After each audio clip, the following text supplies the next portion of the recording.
I'm joined today by a historian of American history. He's also a stadium tour guide at the Penn State's All Sports Museum, and his expertise lies in 19th century American history. I'm pleased to welcome Mason Christensen to the show. Thank you. I appreciate it. Now, your expertise is in the Civil War, so I want to know, how major of a role did weather play in the Civil War?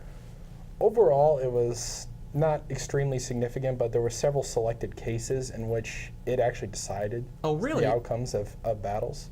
Like what so? For example, one of the notable ones is the Mud March. It's a campaign that happened around the end of 1862, the beginning of 1863. Essentially, they wanted to make one more. The Union wanted to make one more movement against the Confederates happen before springtime.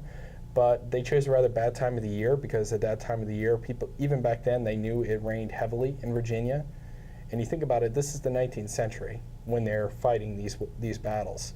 The roads are not good roads. They're dirt roads. And so essentially, when they wanted to move against the Confederates, it started raining very heavily, and the roads turned to very, very, very bad mud. And so essentially, the Union forces never got anywhere. The campaign just stalled. So all sort of weather factors, what do you think played the most important role? Rain, certainly.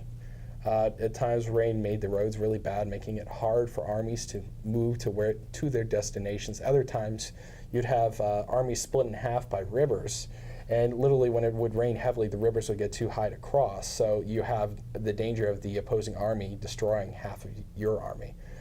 For example, at the Battle of Seven Pines, literally you had a flood situation like that, where the Confederates attacked half of the Union Army, and that half was nearly destroyed. It could have been an event that would have decided the Civil War for the Confederates. But fortunately, you had one bridge, known as Grapevine Bridge, that was holding. And so the Union forces, while the Chickahominy River in the area was raging under that bridge, they were rushing across this makeshift log bridge, trying to save their army. Unfortunately, they succeeded. Literally, the night afterwards, that bridge actually gave way. Wow, that was pretty close right there. I mean, you imagine being one of those soldiers, seeing the river raging under you and going on it. You know, it's not a very firm bridge. Well, what other sorts of weather played a role during the Civil War? Did, say, the snow play any sort of role? Did the heat in any of these battles? I know Confederate soldiers probably really weren't used to all the snow that was in the Northeast.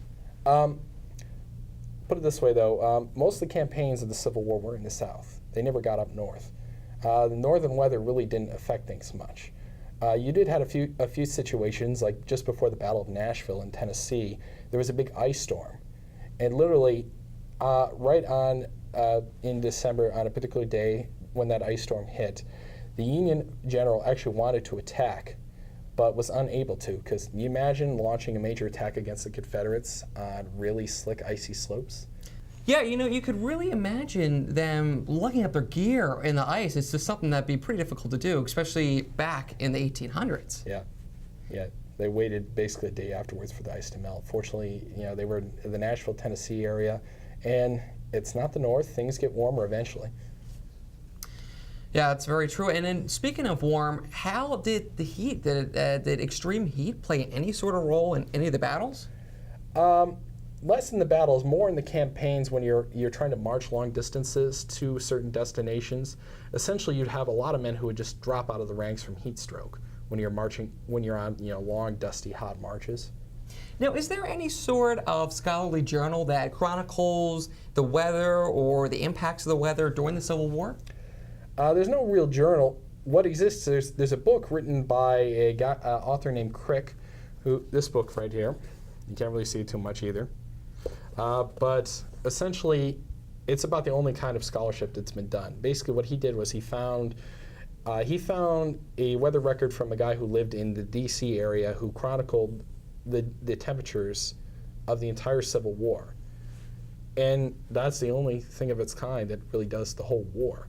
The problem is the whole connecting science to history, that's only really been going on to a large extent in the past couple of decades. That's why, pretty much why, this is the only thing that even talks about meteorology in the Civil War period. Very interesting. Well, Mason, thank you so much for being with us today on Whether or Not. More is coming right at you in just a bit.